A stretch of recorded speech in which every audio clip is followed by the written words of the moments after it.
ಕಾಂಗ್ರೆಸ್ ಪಕ್ಷ ಆಡಳಿತ ಹತ್ತತ್ರ 2.5 ವರ್ಷಗಳ ಕಾಲ ಅವಧಿ ಮುಕ್ತಾಯ ಆಗ್ತಾ ಇದೆ.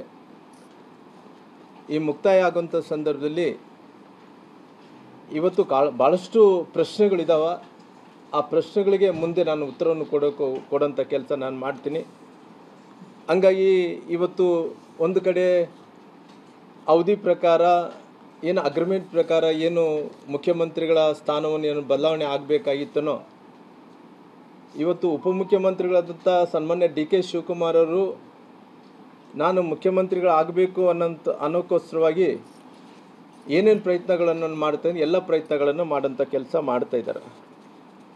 ಅದೇ ರೀತಿಯಲ್ಲಿ ಸನ್ಮಾನ್ಯ ಈ ರಾಜ್ಯದ ಹಿಂದುಳಿದಂಥ ನಾಯಕರಾದಂಥ ಸನ್ಮಾನ್ಯ ಸಿದ್ದರಾಮಯ್ಯನವರು ಅವರು ಮುಖ್ಯಮಂತ್ರಿ ಸ್ಥಾನವನ್ನು ಗಟ್ಟಿ ಮಾಡಿಕೊಳ್ಳೋ ಸಲುವಾಗಿ ಏನೇನು ಪ್ರಯತ್ನಗಳನ್ನು ಮಾಡಬೇಕು ಎಲ್ಲ ಪ್ರಯತ್ನಗಳನ್ನು ಮಾಡೋಂಥ ಕೆಲಸ ಆಗ್ತಾಯಿದೆ. ಹಂಗಾಗಿ ಇವತ್ತು ಇವೆಲ್ಲ ಕೂಡ ಸರಿ ಇಲ್ಲ ಕಾಂಗ್ರೆಸ್ ಪಾರ್ಟಿಯಲ್ಲಿ ಅದಕ್ಕೋಸ್ಕರವಾಗಿ ಇವತ್ತು ಅವರು ಕರ್ನಾಟಕ ರಾಜ್ಯದ ಉಸ್ತುವಾರಿಗಳಾದಂಥ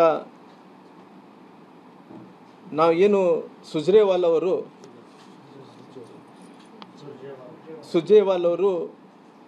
ವಾರದಲ್ಲಿ 2 ಬಾರಿ ಬಂದು ಅನೇಕರ ಜೊತೆಯಲ್ಲಿ ಅವರು ಇವತ್ತು ಸಾಕಷ್ಟು ಚರ್ಚೆಯನ್ನು ಕೂಡ ಮಾಡ್ತಾ ಇದ್ದಾರೆ. ಸುರ್ಜೇವಾಲ್ ಅವರು ಚರ್ಚೆ ಮಾಡೋಂಥ ಸಂದರ್ಭದಲ್ಲಿ ಅವರು ಕೆಲವು ಮಂದಿ ಶಾಸಕರನ್ನು ಕರೆದು ವೈಯಕ್ತಿಕವಾಗಿ ಕೂಡ ಮಾತಾಡೋಂಥ ಕೆಲಸ ಮಾಡ್ತಾ ಇದ್ದಾರೆ. ಕೆಲವು ಸಂದರ್ಭದಲ್ಲಿ ಗುಂಪುಗಾರಿಕೆಯಲ್ಲಿದ್ದಂಥ ಶಾಸಕರು ಕೂಡ ಕರೆದು ಮಾತಾಡೋಂಥ ಕೆಲಸ ಮಾಡ್ತಾ ಇದ್ದಾರೆ. ಉದಾಹರಣೆಯಾಗಿ ಆ ಪಾಟೀಲ್ ಅವರು ನಮ್ಮ BR ಪಾಟೀಲ್ ಅವ್ರನ್ನ ಆದಿ ಹಿಡ್ಕೊಂಡು NY ಗೋಪಾಲಕೃಷ್ಣ ಅವರು ಹಿಡ್ಕೊಂಡು ಬೇಲೂರು ಗೋಪಾಲಕೃಷ್ಣ ಹಿಡ್ಕೊಂಡು ಆಮೇಲೆ ರಾಮನಗರದ MLA ಹಿಡ್ಕೊಂಡು ಅನೇಕ ಮಂದಿ ಯಾರ್ಯಾರು ಬಾಯಿ ಮಾಡಿದ್ದಾರೆ ಗಟ್ಟಿಯಾಗಿ ಅವರು ಕೆಲವು ಮಂದಿ ಪರ ವಿರೋಧ ಇದ್ದಂಥವ್ರನ್ನ ಎಲ್ಲರೂ ಕೂಡ ಕರೆದು ವೈಯಕ್ತಿಕವಾಗಿ ಕೂಡ ಮಾತಾಡೋಂಥ ಕೆಲಸ ಮಾಡಿದರೆ ನಂತರ ಕೂಡ ಅವ್ರು ಏನನ್ನ ದೂರುಗಳಿದ್ರೆ ಅವ್ರು ಏನನ್ನ ಅಕಸ್ಮಿತವಾಗಿ ನಮಗೆ ಕೆಲವೊಂದು ವಿಚಾರಗಳನ್ನು ಹೇಳ್ಕೊಳಕ್ಕೆ ಸಾಧ್ಯ ಇಲ್ಲ ಅಂದರೆ ಕೂಡ ಅದನ್ನು ತಾವು ಲಿಖಿತಪೂರ್ವಕವಾಗಿ ಕೊಡ್ರಿ ಅನ್ನೋಂಥ ಸಲಹೆಯನ್ನು ಕೂಡ ಇವತ್ತು ಸುರ್ಜೇವಾಲ್ ಅವರು ಅವ್ರಿಗೆ ಎಲ್ಲ ರೀತಿಯಲ್ಲಿ ಕೂಡ ಕೊಡೋಂಥ ಕೆಲಸ ಮಾಡಿದ್ದಾರೆ.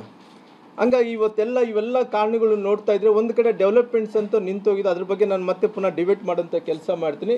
ಇವತ್ತಿದ್ದಂಥ ಪ್ರೆಸೆಂಟ್ ಸಿಚುವೇಶನ್ ಪ್ರಕಾರ ಇವತ್ತು CM ಬದಲಾವಣೆ ಆಗಬೇಕು, ಯಾರು ಮುಂದೆ ಬದಲಾವಣೆ ಆದರೆ ಯಾರು ಮುಖ್ಯಮಂತ್ರಿ ಆಗಬೇಕು ಅನ್ನೋಂಥ ಚರ್ಚೆಯನ್ನು ನಡೀತಾ ಇದೆನೋ ಇವತ್ತು ನಿನ್ನೆ ಆಲ್ರೆಡಿ ಸನ್ಮಾನ್ಯ ಈ ರಾಜ್ಯದ ಉಪಮುಖ್ಯಮಂತ್ರಿಗಳಂತ ಡಿ ಕೆ ಶಿವಕುಮಾರ್ ಅವರು ಆಲ್ರೆಡಿ ಡೆಲ್ಲಿಗೆ ಹಾರಿದ್ದಾರೆ. ಅಲ್ಲಿ ಡೆಲ್ಲಿಯಲ್ಲಿ ಕುಂತಾರೆ. ಇವತ್ತು ಸುರ್ಜೇವಾಲ್ ಅವರು ಎಲ್ಲರ ಹತ್ರ ಮಾತಾಡ್ಕೊಂಡು ಮಧ್ಯಾಹ್ನಕ್ಕೆ ಫ್ಲೈಟಿಗೇನೋ ಅವರು ಹೊರಡ್ತಾ ಇದ್ದಾರೆ. ಹಂಗಾಗಿ ಮುಖ್ಯಮಂತ್ರಿಗಳು ಕೂಡ ಮಧ್ಯಾಹ್ನಕ್ಕೇನೋ ಅವ್ರು ಕೂಡ ಫ್ಲೈಟಿಗೆ ಹೊರಡ್ತಾ ಇರೋ ಕಾರಣ ಅಲ್ಲಿ ಒಂದು ದೊಡ್ಡ ಬದಲಾವಣೆಯನ್ನು ಆಗೋಂಥ ಒಂದು ಅವಕಾಶಗಳು ತುಂಬ ಹತ್ತಿರದಿಂದ ನಾವು ನೋಡ್ತಾ ಇದ್ದೀವಿ. ಈಗಿದ್ದಂಥ ಸಂದರ್ಭದಲ್ಲಿ ನಮಗೇನು ಅಂದ್ರೆಗಿನ ಇವತ್ತು ಯಾರು ಅನ್ನೋಂಥ ವಿಚಾರ ಬಂದಂಥ ಟೈಮಲ್ಲಿ ಅವರು ಸ್ಪಷ್ಟನೆಯನ್ನು ಕೊಡಲಿ, ಬೇಡ ಅನ್ನೋಕ್ಕೆ ಹೋಗಲ್ಲ. ಯಾವ ರೀತಿಯಲ್ಲಿ ಸ್ಪಷ್ಟನೆಯನ್ನು ಕೊಡಬೇಕು ಅವರು ಯಾರೇ ಆಗಿರ್ಬೋದು. ಅವರು ಅಲ್ಲಿ AICC ಅಧ್ಯಕ್ಷರಂಥ ಮಲ್ಲಿಕಾರ್ಜುನ್ ಖರ್ಗೆ ಅವರು ಸ್ಪಷ್ಟನೆ ಕೊಡ್ತಾರೋ, ಇಲ್ಲಿದ್ರೆ ರಾಹುಲ್ ಗಾಂಧಿಯವರು ಸ್ಪಷ್ಟನೆಯನ್ನು ಕೊಡ್ತಾರೋ, ಇಲ್ಲಿದ್ರೆ ಸೋನಿಯಾ ಗಾಂಧಿಯವರು ಸ್ಪಷ್ಟನೆಯನ್ನು ಕೊಡ್ತಾರೋ, ಇಲ್ಲಿದ್ರೆ ಪ್ರಿಯಾಂಕಾ ಗಾಂಧಿಯವರು ಸ್ಪಷ್ಟನೆಯನ್ನು ಕೊಡ್ತಾರೋ, ಯಾರ ಅಭಿಪ್ರಾಯವನ್ನು ಕೊಡ್ರಿ, ಯಾರೇ ಸ್ಪಷ್ಟನೆಯನ್ನು ಕೊಡ್ರಿ, ಅವರು ಯಾವ ರೀತಿಯಲ್ಲಿ ಮುಂದಕ್ಕೆ ಯಾರು ಮುಖ್ಯಮಂತ್ರಿಗಳು ಅನ್ನೋಂಥದ್ದು ತೀರ್ಮಾನವನ್ನು ತಗೊಳ್ಳಿ.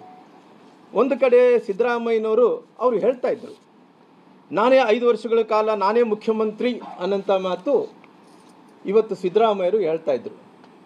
ಒಂದು ಕಡೆ ಡಿ ಕೆ ಶಿವಕುಮಾರ್ ಅವರು ನನಗೆ ಬೇರೆ ಅಭಿಪ್ರಾಯ ಬೇರೆ ಮಾರ್ಗ ಇಲ್ಲಾರ್ದಂಥ ಟೈಮಲ್ಲಿ ನಾನು ಏನು ಮಾಡಲಿ ನಿಸ್ಸಹಾಯಕ ಅನ್ನೋಂಥ ಮಾತನ್ನು ಕೂಡ ಹೇಳಿದ ಮೇಲೆ ಅವರು ಚಾಮುಂಡಿಗೆ ಹೋದಂಥ ಟೈಮಲ್ಲಿ ಕೂಡ ಅವರು ಚಾಮುಂಡಿಯಲ್ಲಿ ಪ್ರಾರ್ಥನೆ ಮಾಡೋಂಥ ಟೈಮಲ್ಲಿ ಅವ್ರು ಹೇಳಿದರು ನನ್ನ ಪ್ರಯತ್ನ ಏನಿದೆನೋ ಅದು ವಿಫಲವಾಗಿರ್ಬೋದು, ನನ್ನ ಪ್ರಾರ್ಥನೆ ಏನಂಥದ್ದು ಅದು ಫಲ ಕೊಡುತ್ತೆ ಅನ್ನೋಂಥ ಮಾತು ಡಿ ಕೆ ಶಿವಕುಮಾರ್ ಅವರು ಹೇಳಿದಂಥ ಟೈಮಲ್ಲಿ ಒಂದು ಕಡೆ ಇವತ್ತು ಇವೆಲ್ಲ ವಾತಾವರಣ ನೋಡಿದಂಥ ಟೈಮಲ್ಲಿ ಒಂದು ತೀರ್ಮಾನ ಇವತ್ತು ಮಲ್ಲಿಕಾರ್ಜುನ್ ಖರ್ಗೆ ಅವರು ತೊಗೊತಾರೋ, ಇಲ್ಲಿದ್ರಿಗಿನ ರಾಹುಲ್ ಗಾಂಧಿಯವ್ರ ತೀರ್ಮಾನವನ್ನು ತೊಗೊತಾರೋ, ಸಿದ್ದರಾಮಯ್ಯನವರು 5 ವರ್ಷಗಳ ಕಾಲ ಮುಖ್ಯಮಂತ್ರಿ ಅಂದೇಳಿ ಅವ್ರಿಗೆ ಘೋಷಣೆ ಮಾಡಲಿ. ಇಲ್ಲಿದ್ರೆ ಏನಾಗುತ್ತೆ ಅಂತ ಹೇಳಿದ್ರೆ ಅಕಸ್ಮಿತವಾಗಿ ಸಿದ್ದರಾಮಯ್ಯರು ಅಲ್ಲ ಅಂದ್ರೆ ಈಗ ಡಿ ಕೆ ಶಿವಕುಮಾರ್ ಅವರು ಮುಖ್ಯಮಂತ್ರಿ ಅಂದೇಳಿ ಅವ್ರು ಬೇಕಾದರೆ ಅವ್ರು ಘೋಷಣೆಯನ್ನು ಮಾಡಲಿ. ಅಂದರೆ ಇವೆಲ್ಲ ನೋಡಿದಂಥ ಟೈಮಲ್ಲಿ ನನ್ನ ಅನುಮಾನ ಏನಂದ್ರೆ ಈಗ ಡಿ ಕೆ ಶಿವಕುಮಾರ್ ಅವರು ಏನಿದಾರನೋ ಅವರು ಮುಖ್ಯಮಂತ್ರಿ ಆಗಲಿಕ್ಕೆ ನನ್ನ ವೈಯಕ್ತಿಕವಾದಂಥ ಅಭಿಪ್ರಾಯ ಸಾಧ್ಯನೇ ಇಲ್ಲ.